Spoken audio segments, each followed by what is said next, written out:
Good evening, everybody, and thank you for joining us tonight for a presentation on sustainable energy for homeowners. My name is Anissa Luckman, and I'll be your moderator for tonight. This is the fourth and final webinar of a four-part series taking place at 7 p.m. on select weeknights in September, October, and November.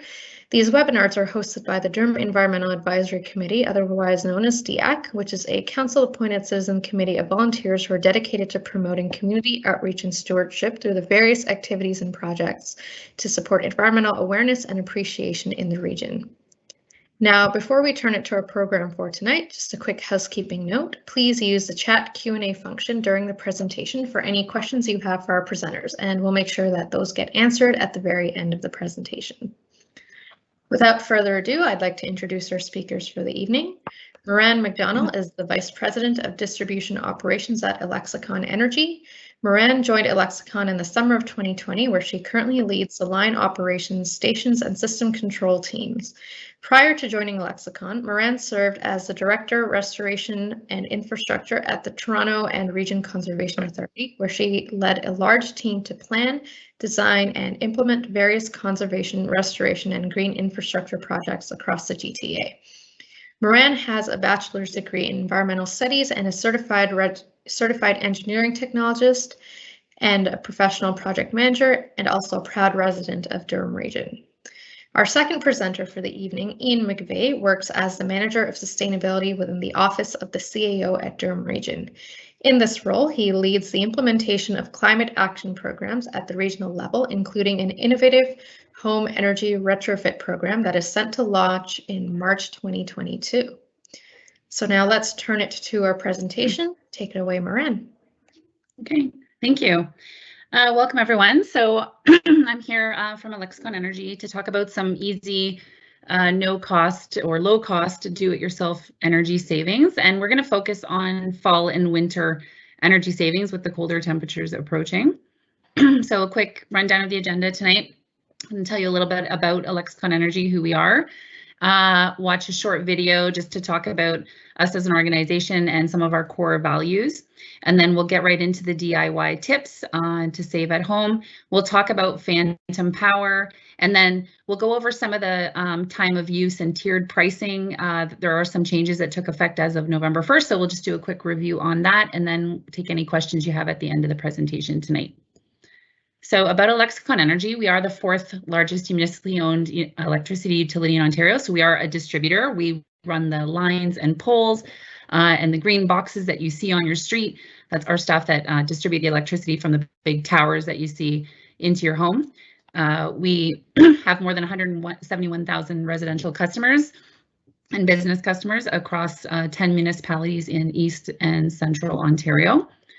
So we maintain almost 37,000 hydro poles and almost 23,000 transformers, and we have over 2,000 kilometers of cable. And so just a fun fact, if you connected all the cables end to end together in a straight line, it would go all the way from Ajax to St. John's, Newfoundland. So we do a lot of cable maintenance, and our service territory total is almost 800 square kilometers.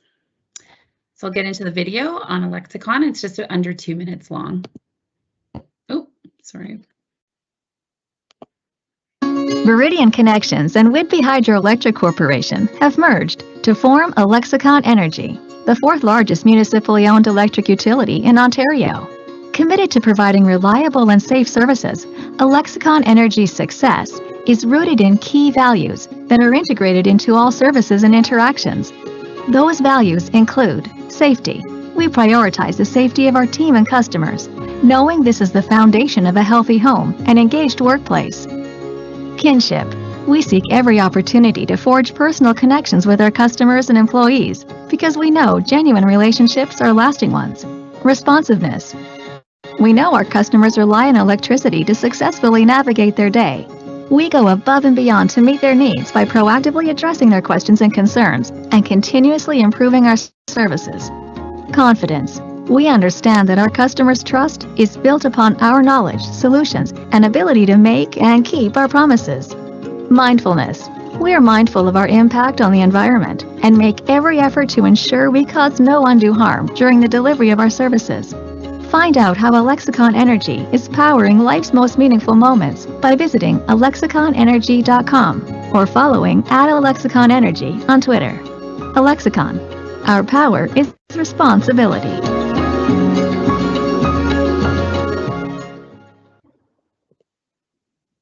Okay, great. So we'll get right into the energy saving tips for fall and winter. So this is a simple pie chart just to show you where some of the biggest opportunities for energy savings are in your home. And no surprise, space heating is the majority of where those opportunities can be found, especially in a colder climate like Canada. So we will be trying to give you some tips that focus on where you're going to get these biggest savings. Second being in your water heating and going down into lighting, space cooling, and appliances, of course. So on space heating for the cooler months, one thing we want to do is let the sun in during the day, open up your curtains and blinds to naturally heat your home. And then in the opposite in the evening, close the windows. They're a major source of heat loss. So close your curtains at night to keep that heat in. And then if you do have a fireplace, excuse me, please remember to close your damper when it's not in use to prevent heat leak.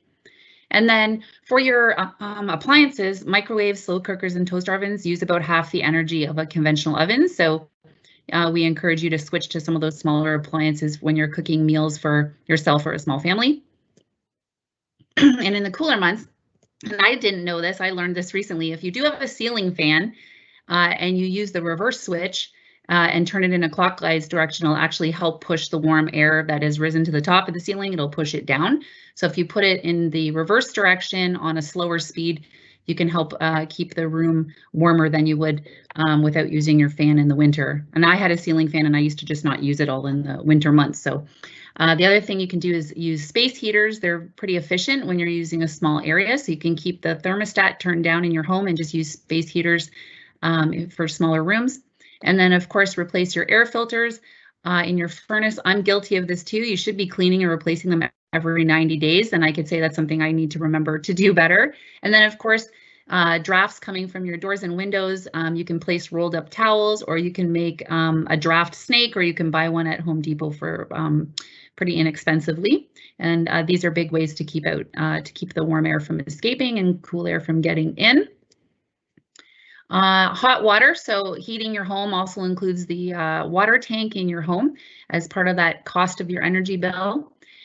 So leaky taps are, a washer can be fixed for about 25 cents with a wrench and screwdriver, can help save money from leaky taps. If you use an aerator on your faucet, that reduces water consumption by about 50%. And then, of course, take shorter showers if you can, and showers over baths use a lot less water, of course.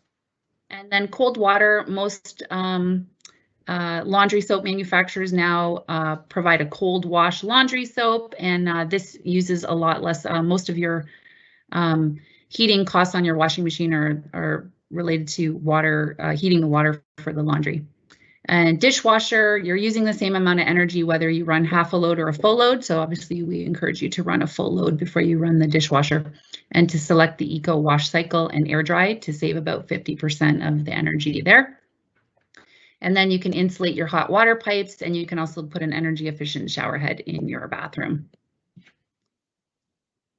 On the appliance side, most dryers, if not all nowadays, have a sensor dry setting instead of timed. This will help over drying your clothes and saves a lot of energy. We talked about running the full dishwasher, and then skipping the preheating. Unless you're baking, you don't need to preheat your oven. And the fridge freezer rule, a crowded fridge works a lot harder, excuse me. So we encourage you to keep your fridge clean and keep the vent clear. And we don't want your fridge to look like this. So something else that a lot of people don't do very often, including myself, is cleaning off the coils in the back of the fridge, getting the dust and grime off, and keeping the vents at the bottom of the fridge clear, and ensuring that the door seal is working. This will help the compressor fan from running continuously, which is most of where the energy consumption comes from, is the compressor fan. So if you do these small tips, this will help your fridge not have to work as hard as it would if you keep it looking like this. And then this is just a refrigerator temperature guide, reminder that you don't need to keep your food extremely cold. Between 35 and 38 degrees is the recommended by the FDA for food safety. So keeping your fridge at the right temperature at or below 4 degrees is optimal. And then back on appliance tips, the front-loading washing machines uses about 1/3 to half less energy than the top-loading washers because they use a lot less water. And then this is just a quick table showing you the average lifespan of our common appliances in our home nowadays, and that keeping them running, the cost of them running when they're running inefficiently can add up more than the initial purchase. So it may be time to look at replacing your appliances with more energy efficient ones.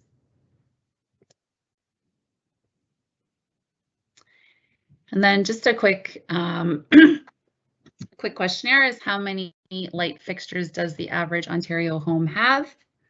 I did not know this, and the answer is 30.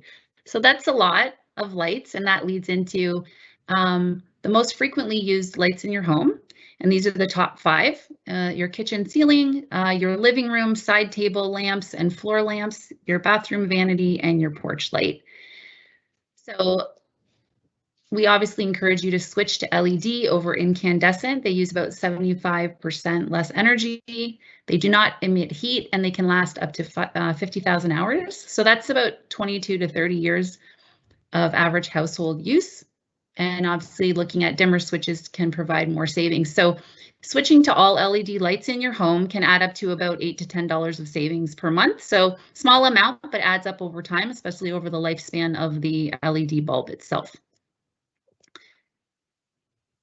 And we're coming up on the holiday season, and again, switching to LED holiday lights uses about 80% less energy than standard lights. So big savings can be found there. What to look for when you're shopping for LEDs, there's a lot of different colors. And this is just a quick note that when you're looking at LED, you're looking at kelvins and not wattage. And you're looking for something with about 4,000 kelvins for your kitchen and something around 2,700 kelvins for your bedroom or living room where you want something a little bit softer and more ambient lighting. You want to look for the Energy Star label on the back, which meets the highest standards for brightness, color, and energy use. And again, you're matching the lumens, which is the brightness, and not the watts. So you always want to look at the conversion of, if you have an old light fixture that says maximum 40 watts, then you can look for the equivalent in lumens. And most of the packaging nowadays tells you what the equivalency is. And a reminder for the holiday tips that using a programmable or smart thermostat when you're not home, turn the temperature down, set your lights on timers so you don't have to keep them on continuously, and remember to unplug all of your electronics. And that leads us into the phantom power. Is it a thing? Yes, it is. Your home's appliances and devices continuously draw power even when they're off, and that can account for up to 10% of your home's energy use. And the average home has about 40 products that are constantly drawing power. So I'm getting in the habit of this myself. I do it when I go out of town for any sustained period of time, but I don't do it on a daily basis. And so this is just a reminder for everyone to get into the habit of unplugging to get those savings. So November 1st, we saw the winter hours kick in on our electricity bill. So if you are on time of use pricing, the winter hours changed on November 1st. So you can find this information on the website, and I believe it's in some other billing information that we've sent out recently to tell you what the off-peak pricing, mid-peak, and on-peak are. And then if you're on tiered pricing, which was the customer choice that was recently rolled out, just reminding again, these are the winter tiers. So above 1,000 kilowatts, you're at 11.5 cents. And the first 1,000 is down to 9.8. So depending on which pricing you've chosen, those are the two pricing thresholds that you're looking at. So quick summary of where your biggest energy savings are. Unplug the appliances when they're not in use. Seal up air leaks. If you do have a ceiling fan, reverse it to push the warm air down.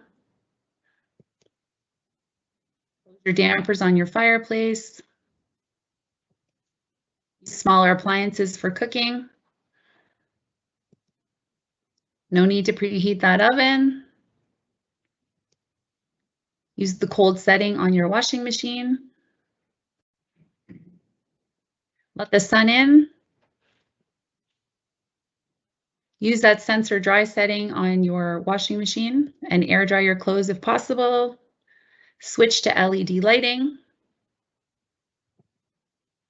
That's it. And then I believe we're taking questions at the end of the session tonight. So thank you very much.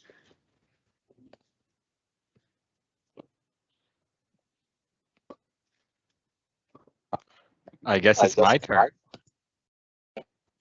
All right. I'm hearing myself, Moran. I think that's could you mute? I think I'm getting a bit of feedback. All right. Can you see my slides? Moran, I can only see you, so can you give me a thumbs up?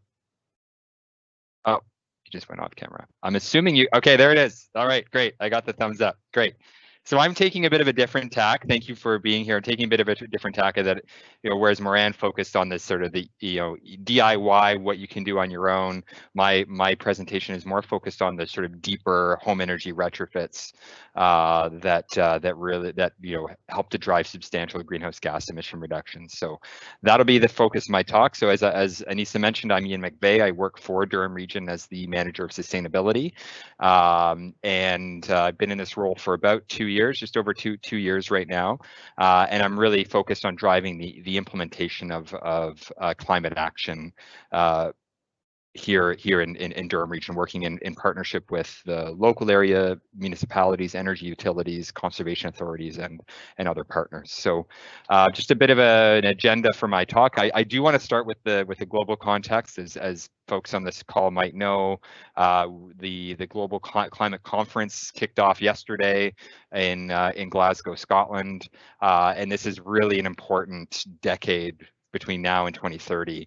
As many people put it, the clock is near midnight, and we really need to act in the near term.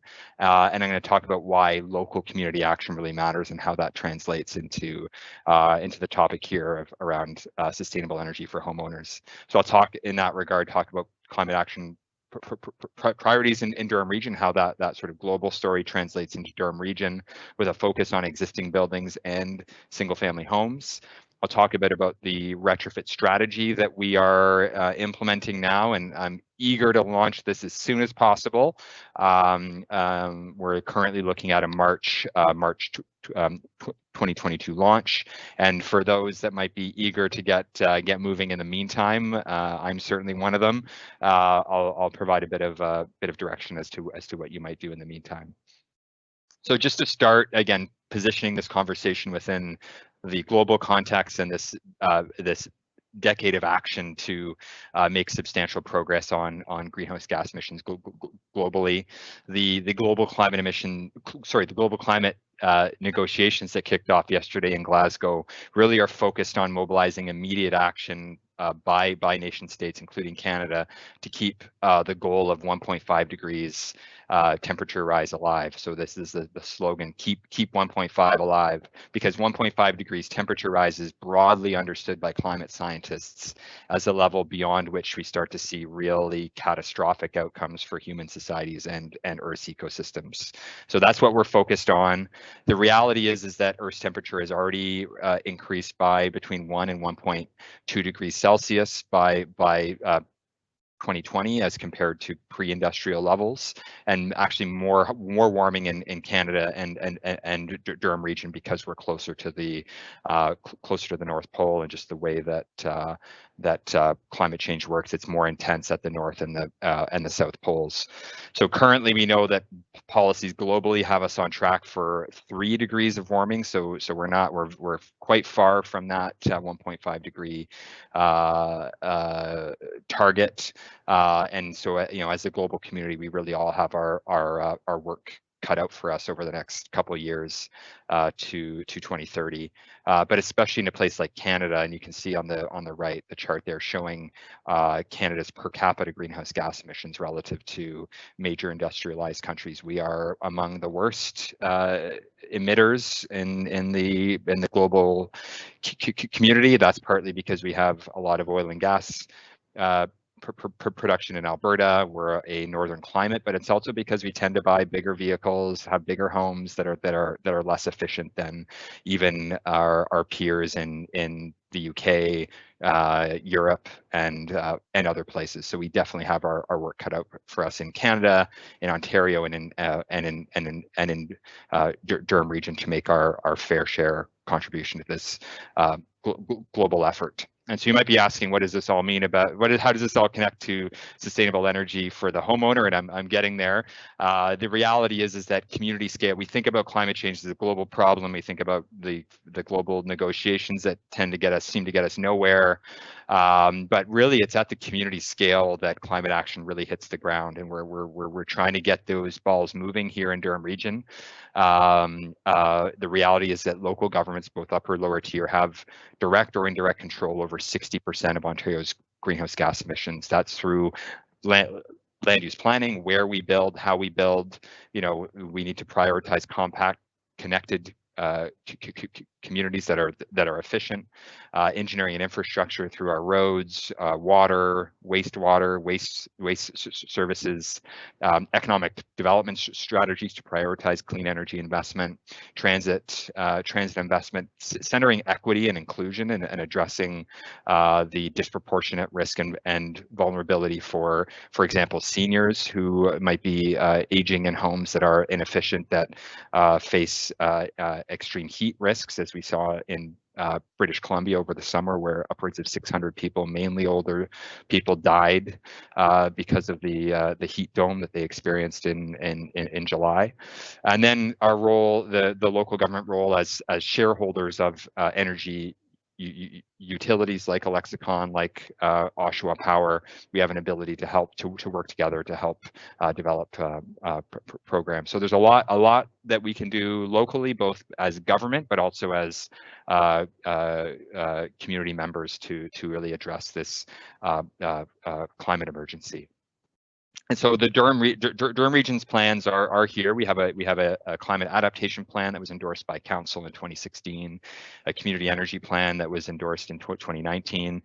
And when Durham Region Council declared a climate emergency in January of 2020, the direction wasn't go develop a climate emergency plan. It's, you know, get to work in implementing the plans that we have in place. And so that's been my marching orders. It's relentless implementation, and really, as I look at implementation, really trying to focus on areas where we can maximize greenhouse gas emission reductions while also addressing equity, inclusion, affordability, health risks for the most vulnerable members of our communities.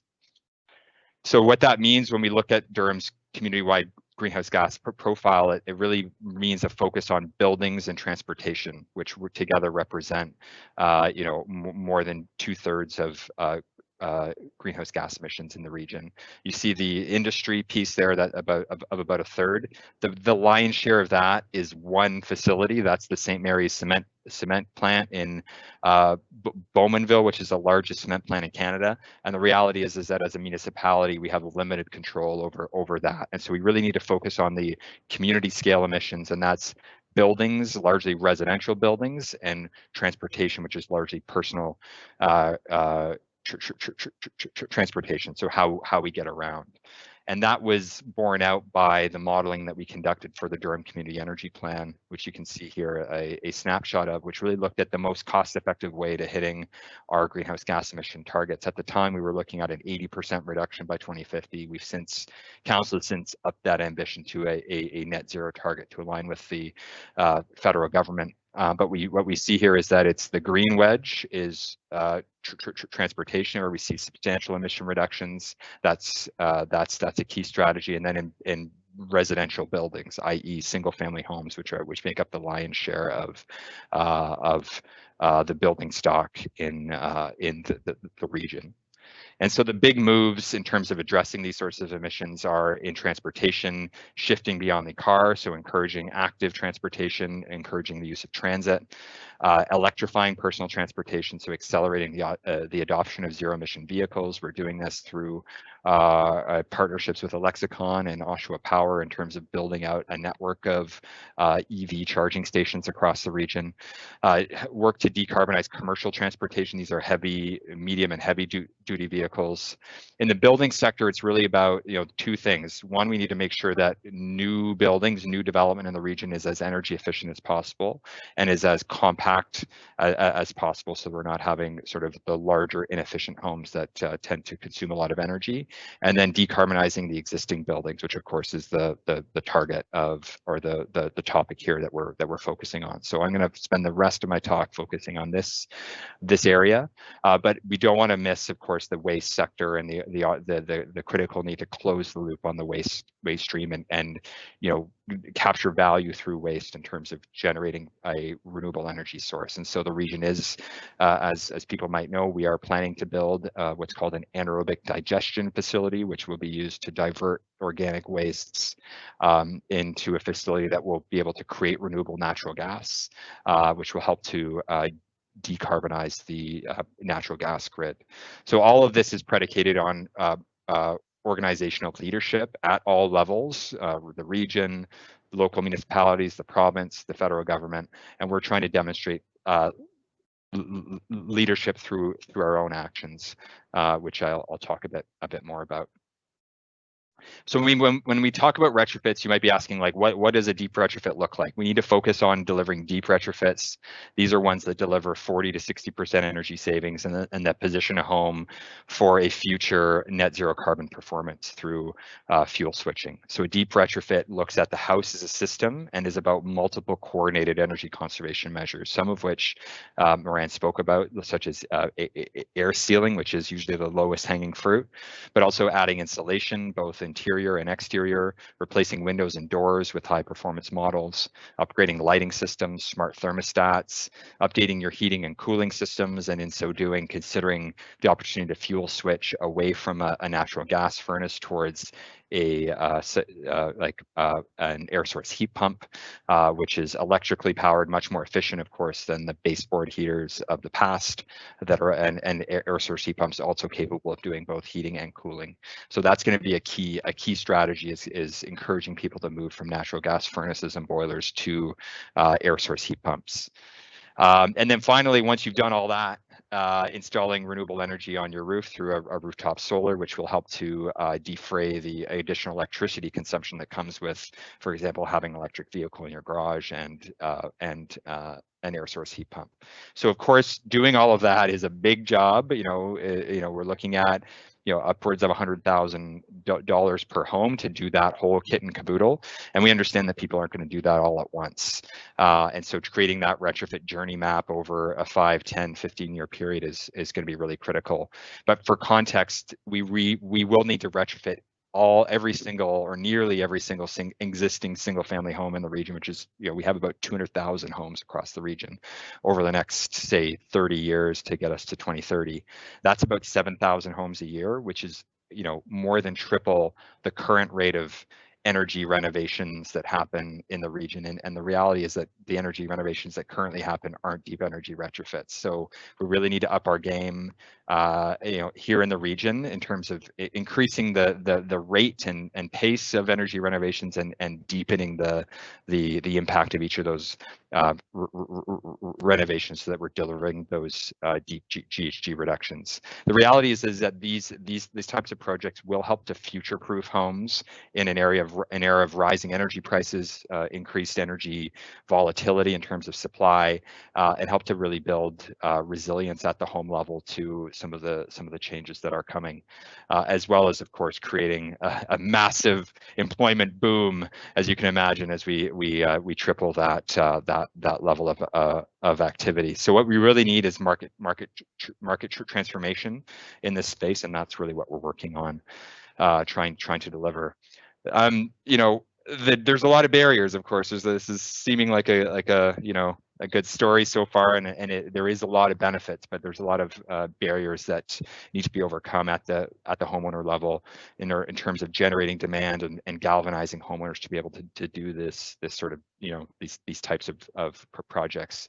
Not least of which is the high upfront cost, which I spoke about, and coupled with highly technical jargon and concepts that are hard to understand for the homeowner, coupled with a lack of trust in sort of the retrofit delivery partners, particularly profit-oriented interests like skilled trades and contractors. There's lots of stories around poor project delivery, and then the reality that efficiency measures like insulation or windows and doors are not sexy. They're not going to and so inevitably when a homeowner is looking at a renovation and considering an upgrade to their kitchen or their bathroom and energy efficiency, typically it's the energy efficiency measures that drop off the wish list. And so we need to address all of these barriers with a comprehensive strategy. But as I mentioned, we do as governments, as local and regional governments, have some strategic levers to utilize in this space. Certainly in terms of policy and regulations, there's a role for municipalities to help enable retrofits through supportive policies and removing barriers through exploring innovative financing mechanisms, through developing home energy labeling and performance benchmarking programs. I'll speak about some of this, but also note that through the region's official plan update, which is happening now, we are looking at including supportive policy language for existing building retrofits, and so that's hopefully going to help to support some of the broader system change that we need. The programs that and that's what I'm going to focus on for the balance of the presentation, in terms of how can we create a program that's going to encourage homeowners to do these deep energy retrofits, and almost more importantly, so there's the demand side in terms of homeowner demand, but also the supply side in terms of industry capacity to actually deliver this. And so we're working with the Durham Region Home Builders Association and other stakeholders around creating a program of training and capacity building to actually deliver. And then last but certainly not least is the role of municipalities in leading by examples in our own buildings, and in particular our social housing portfolio. So Durham Region, we own a portfolio of 1,200 social affordable housing units, which house seniors, low-income families, and so there's an important area for us to play in leading by example, retrofitting those buildings to sort of demonstrate that these types of projects are possible, and as well in so doing help to center that diversity and equity and inclusion as our strategy. So in terms of the Durham Home Energy Savings Program, this is the program that we're looking to launch in March of next year, and it's really based on this idea of a one-stop shop, hand-holding approach for the homeowner that's going to weave through all steps of that homeowner retrofit journey. So the idea here is we're going to be setting up a home energy coach system. So I'm trying to find it on the screen here. There, the home energy coach, which is going to be both a high tech and a high touch platform. So it's high tech in that we're going to have a data-driven web platform with municipal property assessment data, energy consumption data, where a homeowner lands on the website can get some coarse high-level energy performance information about their home based on the database that we have.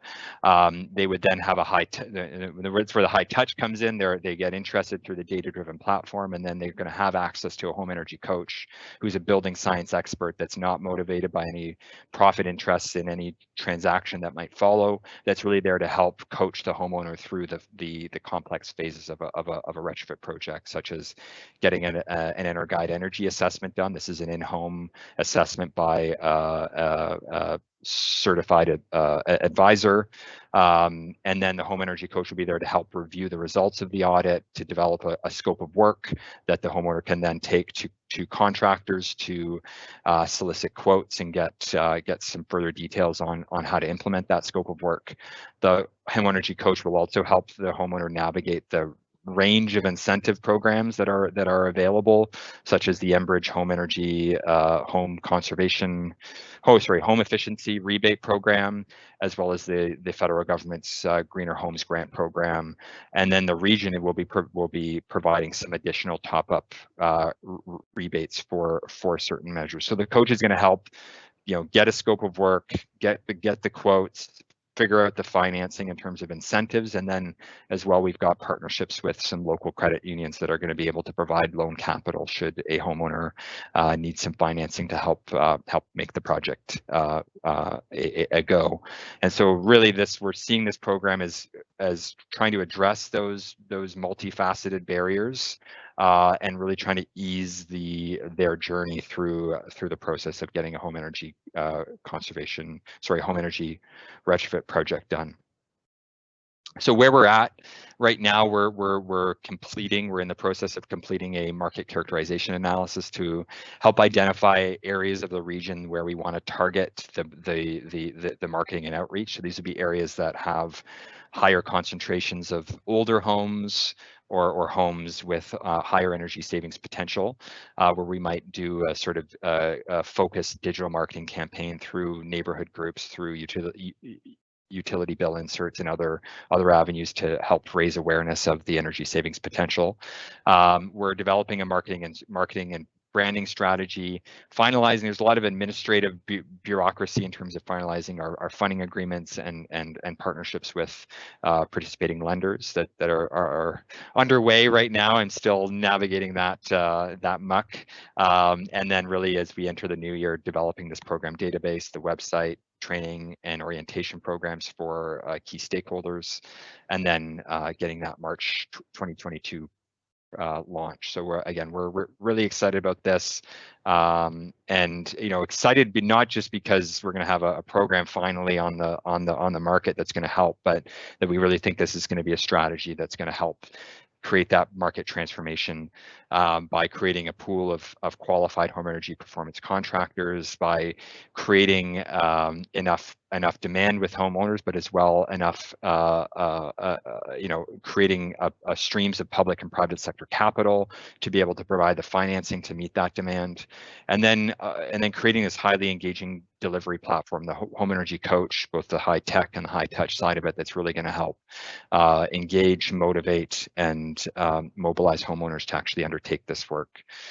In terms of where we're going, I mean, we're setting this up as a home energy conservation retrofit program, but we are looking to expand the program over the longer term. So we're setting this up initially as a 4-year program, but looking to evolve this into other areas of home energy retrofits like water conservation, lot levels, stormwater management to help address some of the flooding risks that are coming with more intense and frequent rainfall events, green roofs, but also looking to expand the program, the retrofit concierge coach program into other building sector segments, including rental housing, multi-unit, small commercial, and other areas, because we know that it's not just the homes that need retrofits, it's really every single building across the region.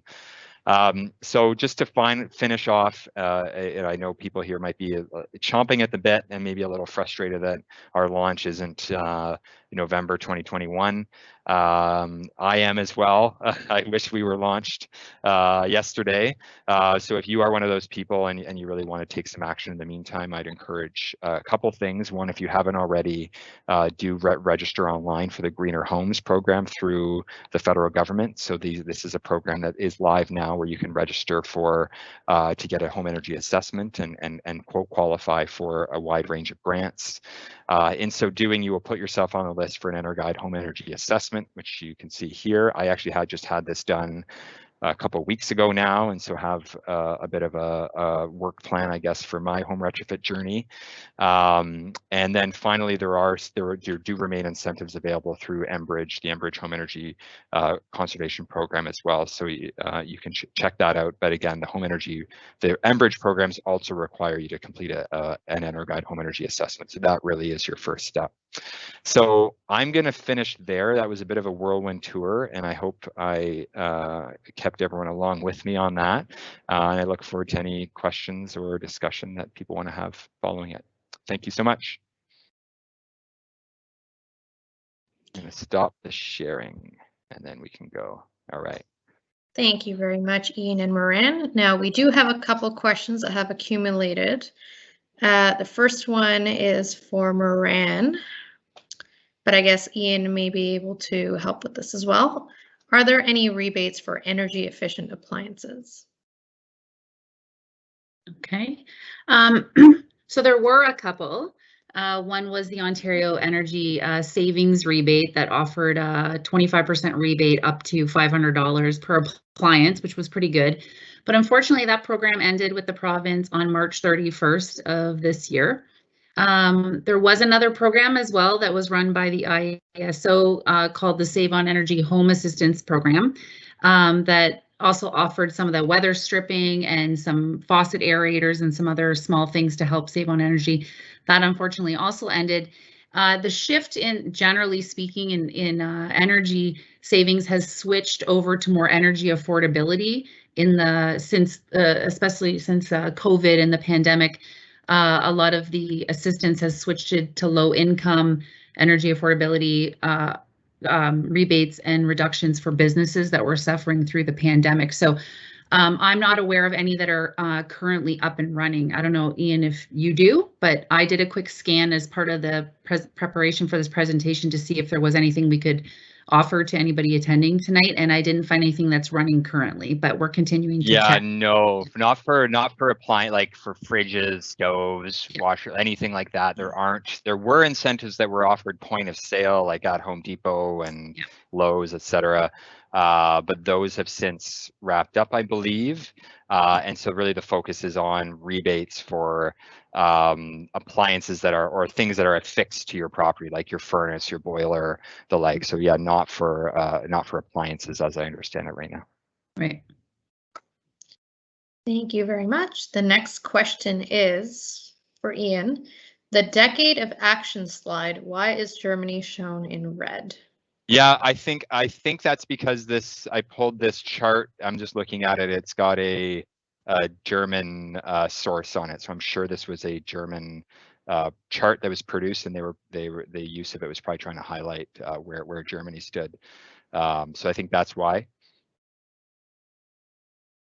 Great, thank you. And it's worth noting that Germany is less than half the per capita greenhouse gas emissions of Canada, while being, just as developed, if not more developed than Canada. So just to say that this is possible, Germany's been at this for at least 20 years. So Canada is late to the game, and we really need to up our action at all scales. So I'll just maybe add that while I have the opportunity. Thanks. Great point. The next question, I believe you've addressed it, Ian, but I'm going to read it anyway in case there is anything additional you'd like to add. And the question is there a map available that shows the locations of existing and future EV charging stations? Yeah, and so I shared www.plugshare.com, which is really the current existing EV charging stations. We do not have a map of the future ones that are being planned. The challenges because it's not just Durham Region or Lexicon that are building EV charging stations. There's restaurants, IKEA, like major retailers. So it's hard to keep track of all of it. And so we really rely on these third-party apps like PlugShare to keep the most current, up-to-date track of where they are. If you are an EV driver, you should take advantage of apps like Flow or ChargePoint, which are really there to help make sure you've got access to an EV charging station if you need it. So maybe I'll just add that to my response. Wonderful, thank you. The next question is for Ian, and it asks, on the air-to-air heat pump, are there any particular specs we should look for to work well with our near-time climate? Yeah, it's a really good question. And I would say yes. I mean, certainly if you're looking for the grant from the Greener Homes program, they are pretty specific on what models are eligible. So you'd want to, again, get an energy advisor to come in, do that assessment for you. And then I think the grant right now is up to $4,000 for an air source heat pump. And I think where Jay might be getting at that is there are sort of what are called cold climate heat pumps, which can operate down to like -20.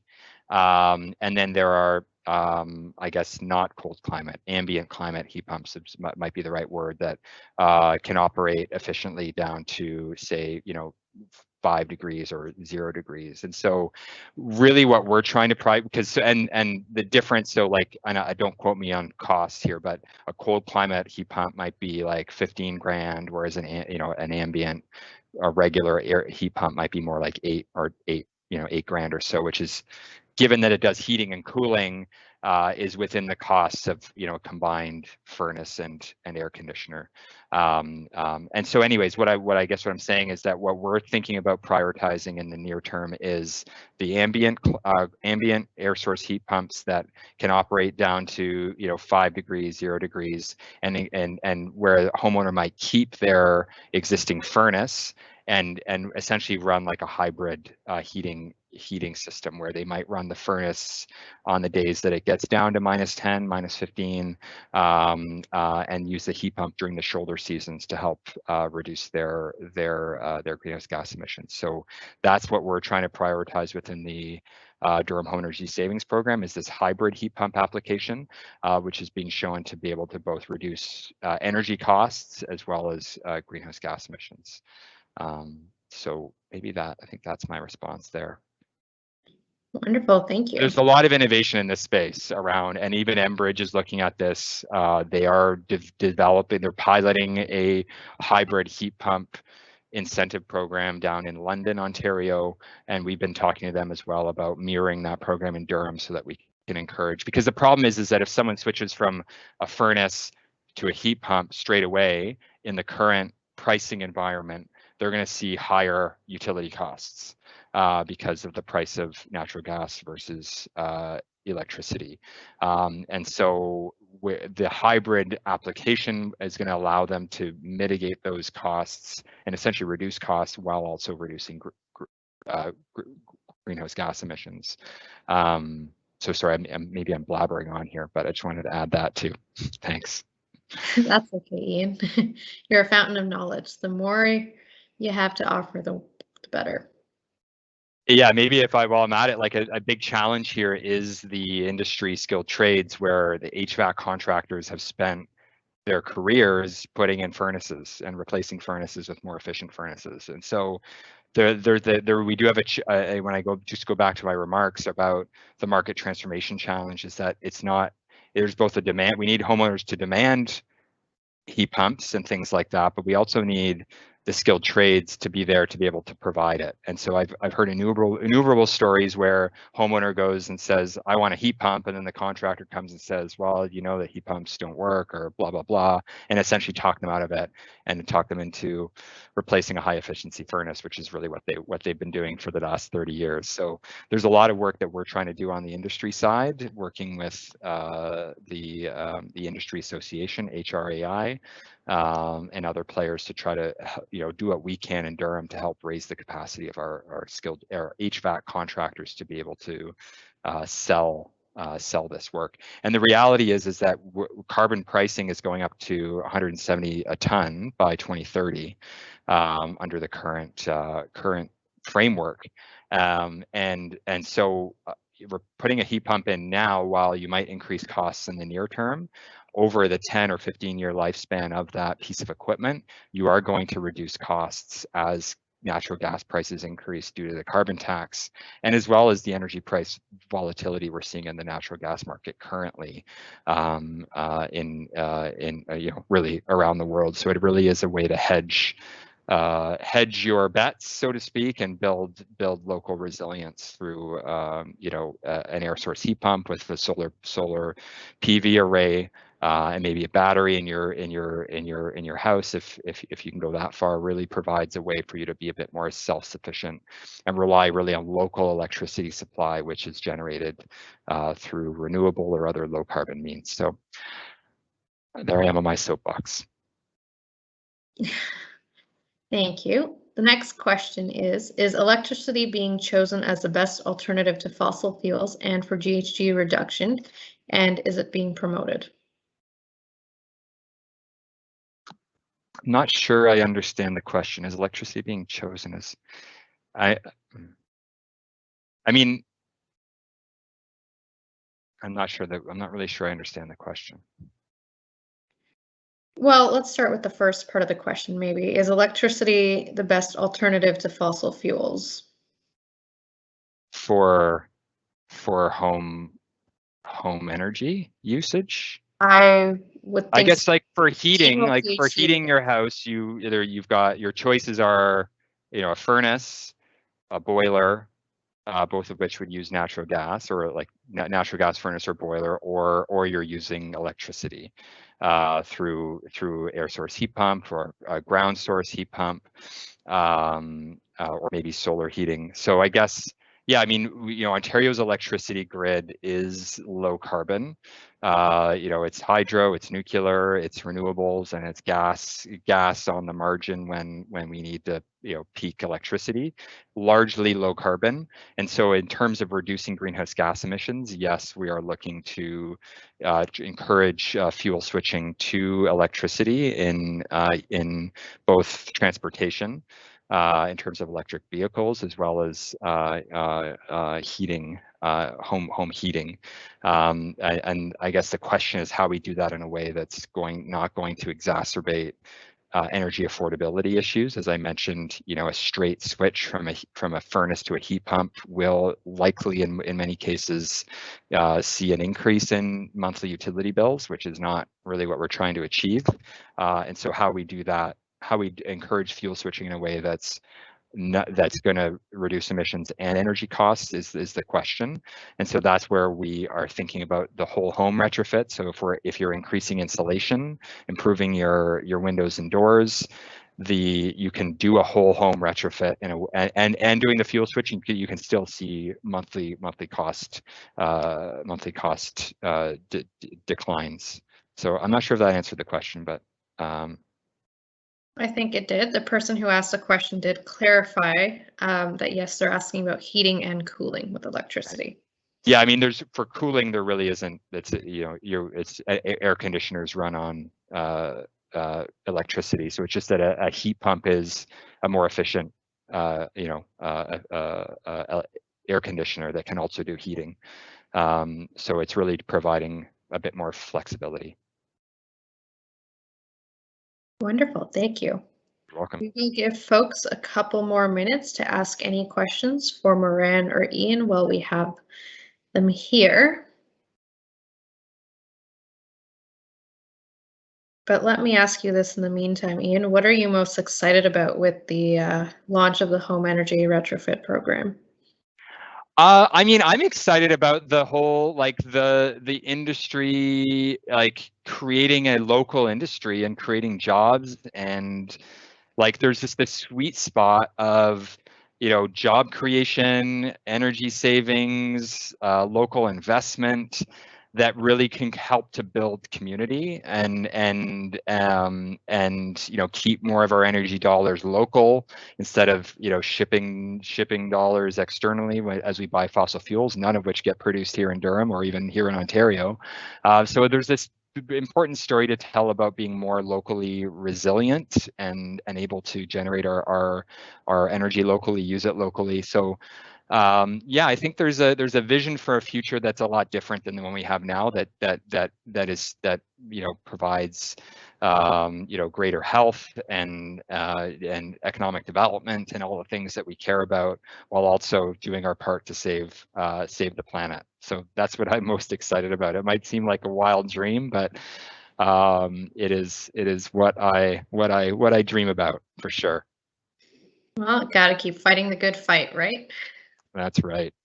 I might go back to that question because I'm just electricity is the best alternative, because I guess the other alternative is renewable natural gas. And I talked about that.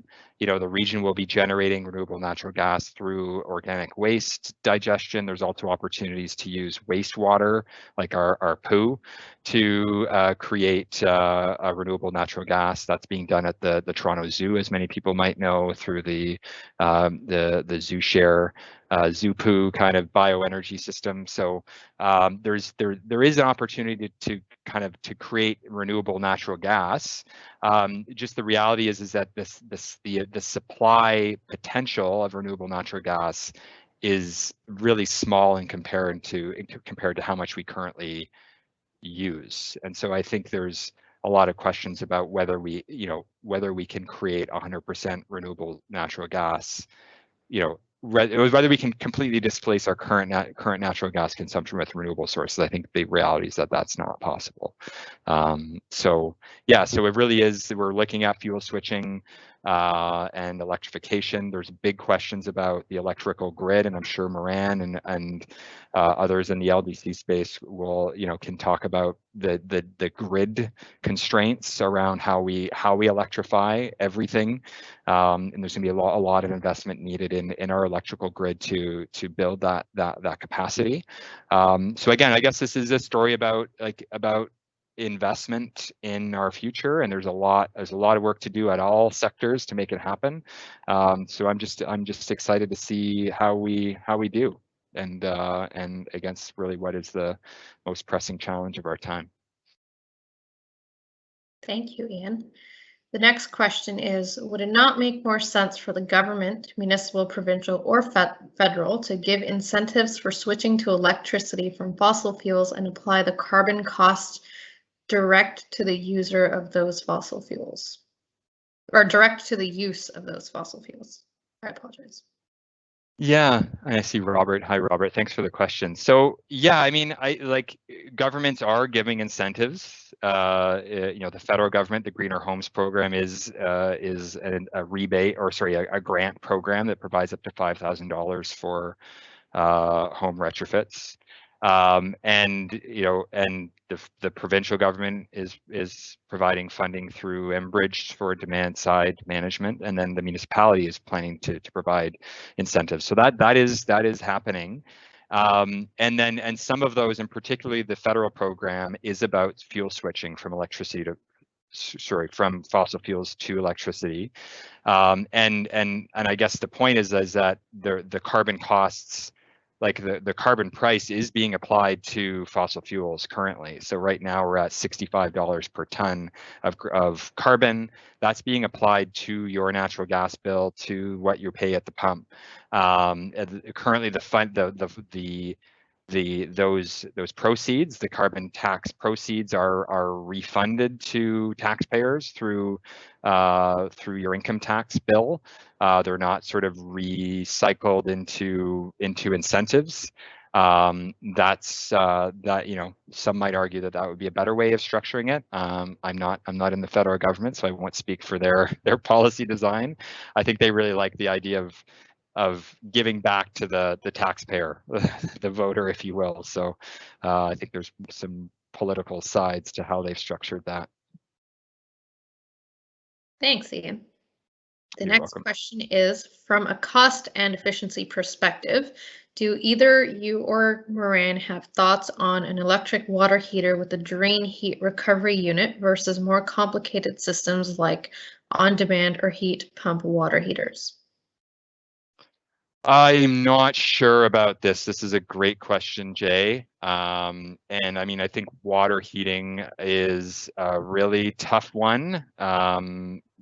Moran, do you have thoughts on this? You didn't get me off the hook. It's a really technical one. I'm not, Jay, to be honest, I'm not sure about the answers to this particular one. I'd want to defer to someone with some building science expertise and an energy advisor. Moran, do you have thoughts on this one? I'll say really, generally speaking, that the way that we heat our water in Canada, pretty inefficient compared to like hot water exchanges that they have in Europe. So Right. Again, back to Ian's earlier point about Germany being 20 years ahead. Yeah, so there's definitely more efficient solutions than what we're doing right now with our hot water tanks sitting in our basements and using a lot of energy to heat them up. But to answer your specific question, Jay, no, I don't know all the technicalities of it, but I would say that there's definitely more efficient technologies out there than what most of our homes are currently still being installed with, which is these giant hot water tanks. So. Yeah, water again, and water heating is sort of like the toughest nut to crack, I think, in a home energy retrofit, where we're really focused on space heating. What was it, 62% on your pie chart there? Yeah, one that thing, is the lion's share. Yeah, and just on I didn't actually mention this, but one thing that I learned recently was radiant floor heating. It seems like it's a bit of a luxurious thing for more affluent people, but it's actually, in terms of keeping your home warm and being able to turn your thermostat down, radiant heating actually has a pretty good rate of return on it in terms of the energy savings, and it's not as costly as I thought it was. And so that was something I'm looking into, is radiant floor heating, which is kind of a newer thing that a lot of people are investing in. So, and I didn't mention that in the presentation, but yeah. Yeah, the other opportunity that we haven't talked about either is around district energy systems. And I thought what made me think of this was what Germany and Europe has done is building district energy systems. So not, in Canada, everyone's got their own furnace and boiler in their house. In places like Stockholm and many places in Germany, that's not how it works. It is like a utility, just like an electric utility, where you've got a central plant and essentially water, hot water distribution through a community that is much more efficient than having everyone having their own. And so we are looking at district energy opportunities as well in the region. In the Clarington Energy Park area is one where we've got a lot of existing energy supply opportunities, but there's certainly going to be other areas where district energy might be a solution we want to look at as well. It requires a lot of upfront capital, and it's not really something you do in a retrofit. It's really something you want to do at a new community, like a greenfield development or redevelopment site. But it is definitely something that's emerging. We're seeing this in Markham. Mattamy Homes is building a subdivision of 250 homes with a geothermal district energy system. We're seeing it even in I think there was in Pickering, wasn't there Altona Towns? Marshall Homes did a microgrid system with the district energy kind of thing. So it's happening at a small scale, but not at a really transformational scale as of yet. Again, the Europeans, they had the energy crisis of the 1970s that woke them up to this, and they've been investing in district energy since the 1970s. So not, they're 50 years ahead on that front. So yeah, we've got a lot of catching up to do. Wonderful, thank you so much. We do have a comment from Robert who says, "Thank you, Ian. I really appreciate your passion expressed in your presentation and your answers provided." And I think I can say the same for you as well, Moran. Your presentation was wonderful and very, very informative. And thank you both for taking the time this evening to present to the community on behalf of the Durham Environmental Advisory Committee. I think this is a very timely and interesting topic, and definitely very excited for the launch of the retrofit program in March. That's great. You're welcome. This is what I think about every day. So it's great to get out of the, talking to the same old suspects and into some community members. So yeah, thank you for the opportunity. Fantastic. Thank you so much, Moran. I think with that, we can end the session for this evening. I will note that our webinars will be posted on the region's YouTube page for future viewing. And yeah, that's it. That's it for the evening. Right. Thank you very much. Thank you. Thanks, Anissa. Thank you. Good night. Good night, Moran. Good night.